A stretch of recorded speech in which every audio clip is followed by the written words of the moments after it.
So in this video, I'll break down the NanoCell versus QLED versus OLED in the simplest way possible. So who wins, which is overrated, and which you actually should buy. Let's get into the video. So the OLED here, okay, the OLED stands for Organic Light Emitting Diode. The big difference here is that every single pixel lights itself independently. So this means that when the screen shows black, the pixels literally turn off. That's why OLED TVs are considered global standard for movies and high-end gaming. Whereas the QLED here, which stands for Quantum Dot LED, it's basically an upgraded LED TV that uses quantum dots to improve brightness and color. So unlike the OLED, QLED still uses a backlight behind the screen. And NanoCell here is LG's version of improving traditional LED TVs. It uses tiny nanoparticles to filter colors and make the image look cleaner and more accurate. So if you look into the pros of these three technology, like OLED, I would say it gives you a best picture quality overall, and it's perfect blacks and contrasts, and you have amazing viewing angles.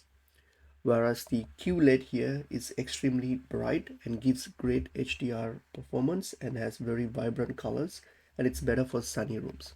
Whereas the nanocells here, they are affordable compared to OLEDs, and they have good color accuracy and wide viewing angles. But on the downside here, the nanocell has lower contrast. Their blacks are not deep and they are not as bright like the other one. And the QLEDs here on the downside, the blacks can look gray in dark rooms, and the blooming around bright objects few, and the viewer angles are also a bit weaker.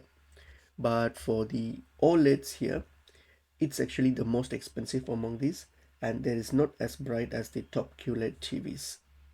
So if you ask me, for movie lovers, if you care about cinema, dark room viewing, the best picture possible is OLED. So this is the best one for you. But for bright rooms and family use, if you get a lot of sunlight or you watch mostly sports, then QLED might be a smarter choice for you.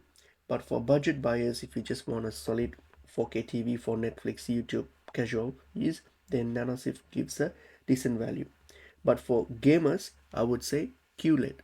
The QLED wins for the response time and contrast. So simple answer is the OLED gives you best picture quality, the QLED gives best brightness and versatility, and NanoCell is the best budget friendly balance. So based on this, you can now